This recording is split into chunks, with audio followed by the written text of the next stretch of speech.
Perlumbaan sudah bermula. This is the final countdown.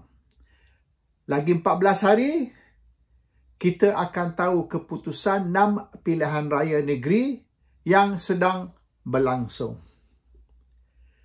Dijangka dalam 95% pengundi China akan undi untuk Pakatan Harapan, terutama sekali DAP, dan 85% pengundi India juga akan undi untuk kerajaan. Jadi sekarang perlumbaan ini bergantung kepada pengundi Melayu.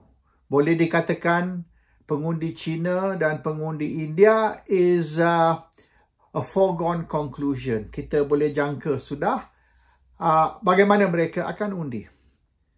Jadi terletak kepada pengundi Melayu untuk menentukan siapa akan menang atau kalah 6 pilihan raya negeri ini. Masalah dia, pengundi Cina dan pengundi Melayu, pengundi India, mereka akan keluar untuk menyokong Pakatan Harapan. Tetapi pengundi Melayu ni, dia punya turnout ni kurang. Dan kalau kita boleh dapat pun 80% pengundi Melayu keluar, itu sudah bagus. Takut 70% sahaja pengundi Melayu keluar. Dan sekira pengundi Melayu tidak keluar 80% lebih dan hanya 70% sahaja pengundi Melayu keluar, maka Perikatan Nasional will be in trouble. Susah Perikatan Nasional nak menang tanpa pengundi Melayu keluar beramai-ramai. Sebab apabila pengundi China dan India turnout dia tinggi dan pengundi Melayu turnout rendah, maka PAS dan Bersatu susah nak dapat undi yang cukup untuk menang. Oleh kerana apabila beberapa negeri lah, terutama sekali di misalnya Penang, Kedah, Negeri Sembilan, Selangor, pengundi bukan Melayu tinggi. Kalau Terengganu Kelantan, not so bad lah. Tapi Terengganu Kelantan pun, sekira pengundi Melayu kurang, hanya katalah 70% atau katalah 60 lebih peratus, Perikatan Nasional akan menghadapi kesukaran untuk nak menang. They are in trouble. So effort Perikatan Nasional sekarang ialah untuk kerah pengundi Melayu keluar. Terutama sekali pengundi Melayu yang tidak bertetap di negeri. Misalnya ramai pengundi dari Kelantan dan Terengganu, misalnya mereka duduk di pantai barat, Singapura pun ada. Dan mereka dah balik raya haji baru ni. Jadi nak suruh mereka balik sekali lagi, mereka mungkin tak berapa minat.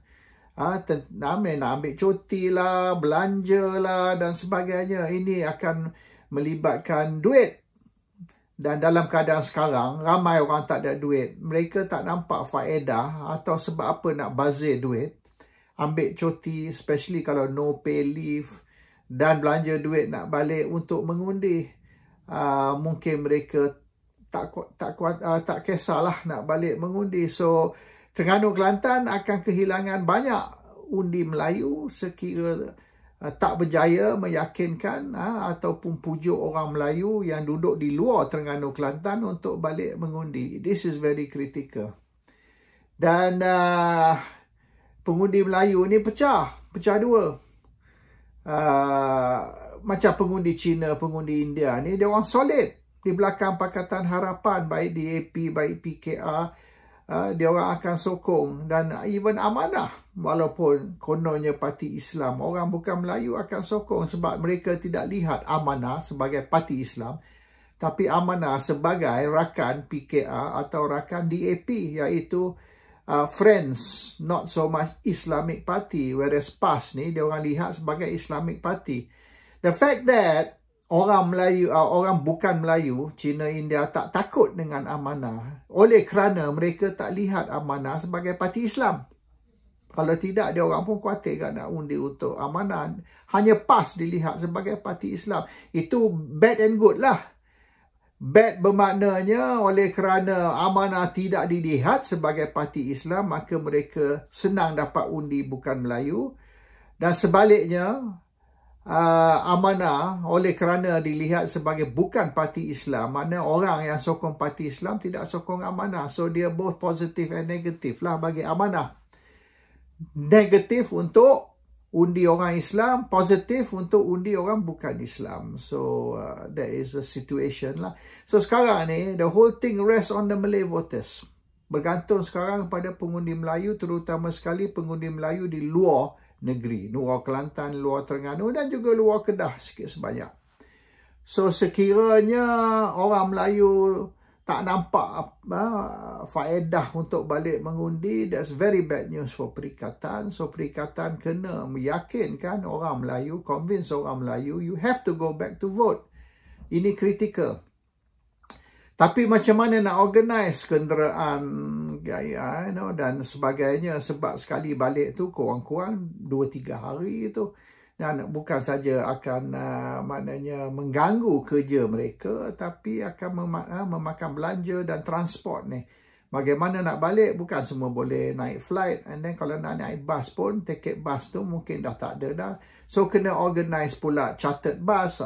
This is logistics issue lah sekarang ni. Satu logistics nightmare bagi Perikatan untuk to ferry the voters back. And how do you do it? Dan kalau you bagi duit bus, di agak rasuah. Kalau you organize chartered bus, dan ini pun boleh ditafsir atau interpreted as bribery. So isu dia kalau barisan atau pakatan organize bus tak apa, kalau bagi tiket bus tak apa, tapi kalau pembangkang buat akan dituduh rasuah. Mereka tak apa, mereka boleh buat, jangan pembangkang yang buat.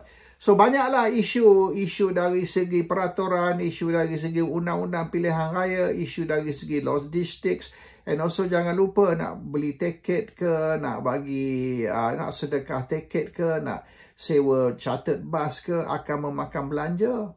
Dan banyak mana duit Perikatan Nasional ada untuk mobilization untuk pilihan raya ni. I mean, you need money, a lot of money.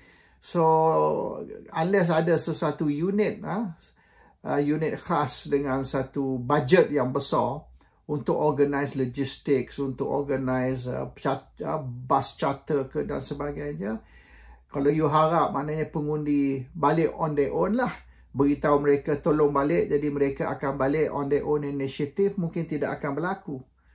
Perlu organize dari segi financials, dari segi financing, dari segi logistics juga, iaitu menyediakan bus ataupun carpooling dan sebagainya. So 2 minggu ni kita akan tengok efisiensi Perikatan Nasional, how they organize, how they mobilize voters punya logistics. This is very important. Tanpa satu organisation yang cekap untuk organize bukan saja financing tapi logistics, maka ramai orang tidak akan balik mengundi. Dan ini akan merugikan Perikatan Nasional.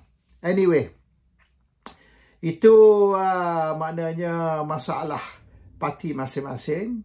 Dan ini bukan satu kerja yang senang, because organizing logistics and financing is not a small issue, very big problem. Yang penting ni, 6 pilihan raya negeri ni bukan 6 pilihan raya negeri. Ialah satu exercise untuk mendapat mandate orang Melayu. It's not just state election sekarang ni, it's more than that. This is actually getting a mandate from the Malays. China, India, okay lah, dia akan bagi mandate kepada Pakatan, especially DAP, even PKR. So don't worry about Indian and Chinese. Dia orang dah buat keputusan. They've decided already. Siapa dia nak sokong, siapa dia nak undi, dia dah buat keputusan lama dah. Yang masih boleh dikatakan tak solid ni, undi Melayu. In the first place, ramai mungkin belum buat keputusan nak balik ke tak mau balik. Maybe they have not even decided whether to go back to vote. Ini satu perkara. Undi China India ni, dia orang dah buat keputusan. Kalau dia orang dah decide nak balik, dia orang akan balik. They've decided now what they want to do and who to vote for. Balik ke tak balik dan undi untuk siapa. Pengundi China India sudah buat keputusan. That one kita nak shift dia orang punya ni susah. tak akan, kalau shift pun very minority, tidak akan memberi kesan langsung kepada Perikatan Nasional. Yang penting ni orang Melayu setakat ni pun belum decide nak balik ke tak balik undi. Jangan cerita nak undi untuk siapa, whether even to go back to vote, they have not decided yet. Itu the first task. Dan the second task tu, balik mengundi satu hal, undi untuk siapa? So ada dua isu besar bagi orang Melayu ni. Walaupun bukan kesemua, tapi kalau dalam 5%, 10% sekalipun, 5-10% akan menentukan siapa menang, siapa kalah. Sebab beberapa kursi ni, dia punya margin ni dalam 2-3%. Very small margin. Di antara menang kalah tu, taklah sampai 30-40%, no. Kadang-kadang single digit. Tak pun 10%, single digit punya variation. Kalau single digit variation, and then dia 3 ke 5% ke 4% sahaja, perbezaan di antara menang kalah, bermaknanya 10% tu boleh menentukan siapa menang, siapa kalah. 10% is very large. Cina India tak shift sampai 10%. Kalau shift 1-2% maybe. Tapi Melayu ni boleh shift sampai 10%.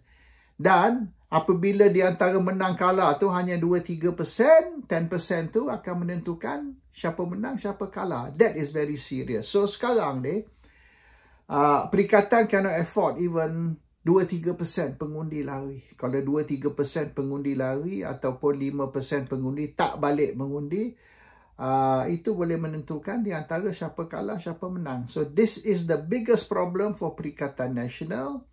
Kerja mereka sekarang ni ialah ceramah-ceramah lah. Orang syok lah dengar ceramah. Terutama sekali kalau Sanusi Madno, Menteri Besar Kedah, bila dia ceramah tu, semua orang suka. Tak boleh live pun, dia orang tengok TikTok, dia orang tengok YouTube. I mean, it's very entertaining. But kita kena now go beyond entertainment. Ini bukan dari segi menghiburkan kita ataupun to entertain the listeners. It's about convincing the listeners to go back and vote. And vote untuk siapa? Jangan kita shock saja dengar ceramah tapi tidak ada tindakan selepas tu. But ringkas cerita, 6 pilihan raya negeri yang sedang berlangsung ni is actually about the mandate. Mandate orang Melayu. Bukan mandate keseluruhan rakyat Malaysia, no. Mandate orang Melayu terutama sekali 6 negeri. Walaupun hanya 6 negeri, tapi kita boleh anggap 6 negeri ni representative of the whole of Malaysia. West Malaysia lah, tak masuk Sabah, Sarawak. So bermaknanya, kalau orang Melayu memberi mandate 6 negeri tersebut, kalau orang Melayu beri mandate kepada Perikatan, maknanya kita boleh anggap sebagai mandate keseluruhan Semenanjung Malaysia. Dan sebaliknya, kalau mereka beri mandate kepada Pakatan atau Barisan. So this is basically a contest for the Malay mandate. Ringkas cerita. This is bukan 6 pilihan raya negeri. This is a contest, pertandingan untuk mandate orang Melayu. Siapa orang Melayu sokong? Siapa orang Melayu anggap sebagai mewakili orang Melayu? Pakatan Harapan Barisan ataupun Perikatan Nasional. Ini penting. So kalaulah sekiranya undi Melayu untuk Perikatan lebih tinggi, tak apalah, menang kalah tu is another thing lah. Tapi the popular vote tu, banyak mana popular vote, banyak mana undi dari orang Melayu pergi ke Perikatan banding dengan pergi ke Pakatan dan Barisan. Kalau majority, lebih dari separuh lah katalah 70% atau 65% undi Melayu misalnya pergi ke Perikatan.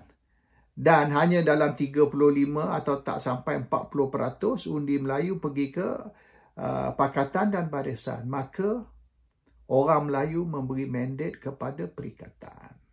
Walaupun mungkin oleh kerana kurang orang Melayu undi atau kurang orang Melayu balik mengundi, dan yang undi orang bukan Melayu, yang undi untuk Pakatan Barisan tu lebih tinggi, is okay. Because sekarang ni, don't worry about undi China, undi India. They've decided who they're going to vote. They've decided. Kalau dia nak balik pun dia dah buat keputusan. Dia dah buat arrangement dah. Kalau nak beli tiket kapal terbang ke, nak beli tiket bas ke, ataupun dia nak bawa kereta ke, dia orang dah arrange dah everything. Now it's only the Malays yang belum lagi solid, belum putus. So bermaknanya kalau lebih dari separuh undi orang Melayu, iaitu katalah 60% atau mungkin 70% orang Melayu undi untuk perikatan dan bukan untuk Pakatan dan Barisan, bermaknanya the signal is clear. Orang Melayu melihat perikatan sebagai the official representative of bangsa Melayu. And this is apa benda, this is what the 6 pilihan raya negeri is all about. It is about who has the mandate of the Malays.